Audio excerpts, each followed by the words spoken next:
Que pensent les Belges de la politique du nouveau gouvernement Arizona, de la réforme du chômage, des pensions?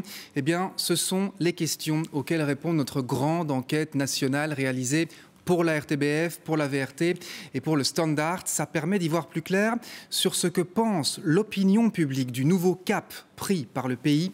Avant d'entrer dans l'analyse précise des chiffres, illustration avec Marc Chantemilan, Claire Verstraeten et Daniel Welter.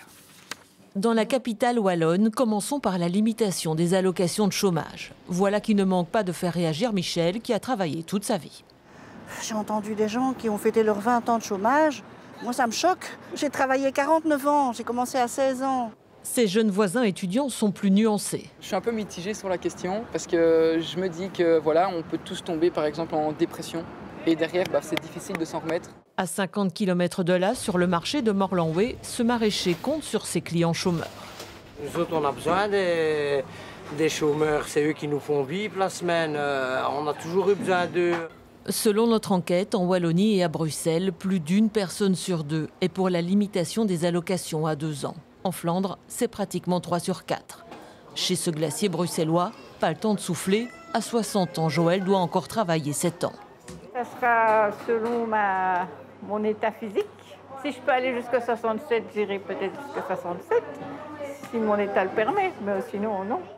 Une pension rabotée parce qu'on travaille moins et à l'inverse gonflée parce qu'on travaille plus. Maurizio, son patron, n'y croit pas. J'avais fait le calcul, je vais gagner 50 € en plus par mois.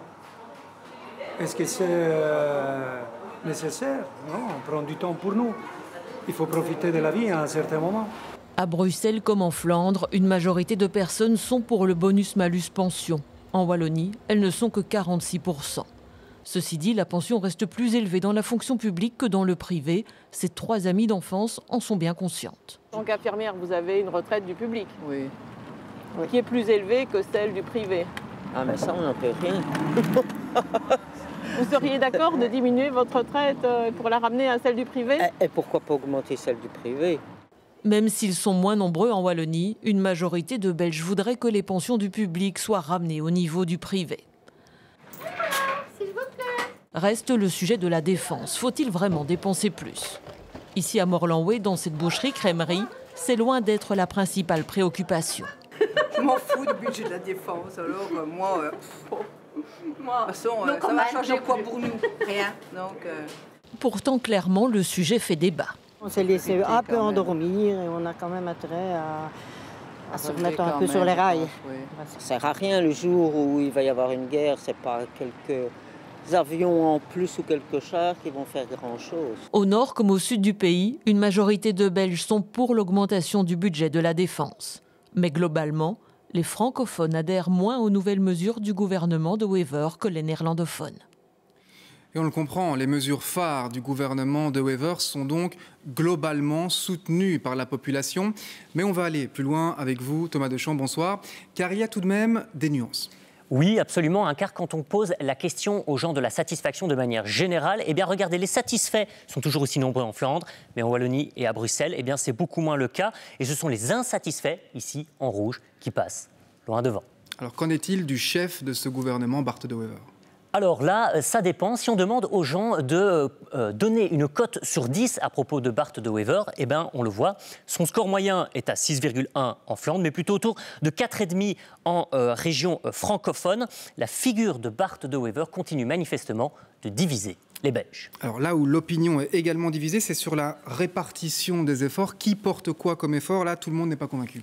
Non, effectivement, car si on demande aux gens qui, selon eux, va être désavantagé par les réformes de ce gouvernement, eh bien, ils citent, regardez, les plus pauvres, les chômeurs, les personnes âgées, les personnes avec des problèmes de santé ou, dans une moindre mesure, les femmes. Et si on fait l'exercice inverse, si on leur demande qui va être avantagé par les mesures, eh bien, une seule catégorie ressort réellement, celle des plus riches. Et notez bien que tout ce que je viens de vous dire, ça vaut aussi dans une moindre mesure, mais ça vaut aussi pour les partisans de ce gouvernement. Thomas Deschamps, vous restez avec nous car on va vous entendre après sur la question de la contestation. Mais d'abord, on va écouter Bart De Wever qui a commenté cette enquête cet après-midi à la Chambre. Il était notamment au micro de Rachel Crivellaro qui lui a demandé ce qu'il pensait de cette différence de perception, de popularité entre le nord et le sud du pays. On l'écoute. Je pense que c'est normal. Il y a beaucoup de soucis. Certaines réformes vont peser plus lourd au sud de notre pays. Je suis très optimiste à ce sujet parce que je pense que la Wallonie va beaucoup plus profiter de l'activation que la Flandre. Il y a beaucoup de marge pour gagner. Donc, si le redressement économique se réalise au sud, je pense que la confiance va encore croître. Bonsoir Thomas Gadisseux. On va s'attarder un instant sur cet homme, celui qu'on vient de voir, Bart De Wever. Cette enquête nationale RTBF illustre clairement qu'il y a un effet De Wever sur la confiance des Flamands dans la démocratie, en fait. Et si on arrive à cette conclusion, c'est parce qu'en fait, on a un recul en Flandre. Ça fait plus de 5 ans que de stemming existe. Et les dernières études avaient montré justement une érosion au nord du pays dans le fonctionnement de la démocratie. Les coups de boutoir de l'extrême droite, le Vlaams-Belang, produisaient des effets. Or ici, on voit qu'avec Bart De Wever, c'est plutôt un coup de boost au nord du pays, dans tout simplement la confiance dans la politique. Et c'est ça qui est marquant. La Flandre a le gouvernement qu'elle voulait, qu'il a représente et surtout qui porte des réformes socio-économiques qu'elle souhaitait. C'est aussi la démonstration que ce n'était pas forcément le démantèlement du pays qui était essentiel, mais surtout des grandes mesures socio-économiques. Alors, un mot sur le titre de l'opération, l'enquête nationale, ce n'est pas anodin. Non, parce que le constat en fait général de l'enquête, il n'est pas anodin non plus. C'est surtout que sur beaucoup de points, les Belges, sur des grands marqueurs, sur les grands débats de société, se rejoignent. L'élément marquant, c'est pas qu'il y a deux démocraties, dans le sens où la fracture, elle n'est pas entre le nord et le sud du pays, mais elle est entre la gauche et la droite, y compris dans l'espace francophone.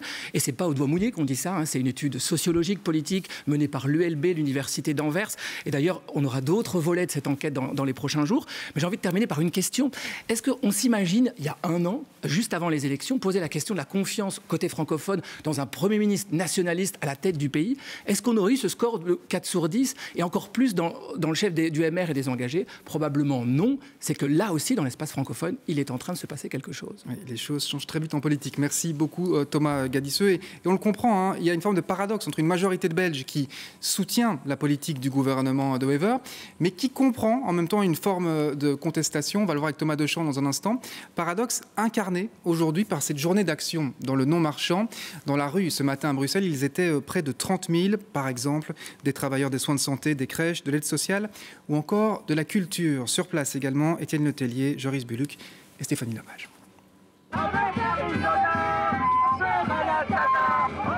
Ils sont venus crier leur colère et leur désarroi alors qu'ils n'arrivent plus à garder la tête hors de l'eau. Aujourd'hui, ces travailleurs veulent plus de moyens. Parce qu'on a besoin d'investissement, on n'a pas besoin d'économie. On est un secteur justement en pénurie. On a besoin de personnel pour pouvoir assurer des soins de qualité. Péricultrices, aides-soignantes, éducateurs, tous en ont marre de jouer aux super-héros et demandent du temps et des bras pour pouvoir faire leur travail correctement. On est à 2 pour 60 personnes. Mes collègues sont à bout, on n'en peut plus. Muriel est infirmière depuis 32 ans et ne trouve plus de sens à son travail. J'accompagne des jeunes qui auraient besoin de présence et on n'a plus de temps, on n'a plus de bras, on n'a plus d'investissement, il n'y a plus de jeunes qui veulent venir travailler avec nous. Et c'est d'une tristesse parce qu'on s'engage dans quelque chose avec vraiment l'envie que l'humanité progresse et là on est tout simplement coupé, on ne peut rien faire de plus. On n'est pas content, on n'est pas content. Les syndicats dénoncent les signaux inquiétants envoyés au secteur par les différents gouvernements et le manque de perspectives pour des accords sociaux.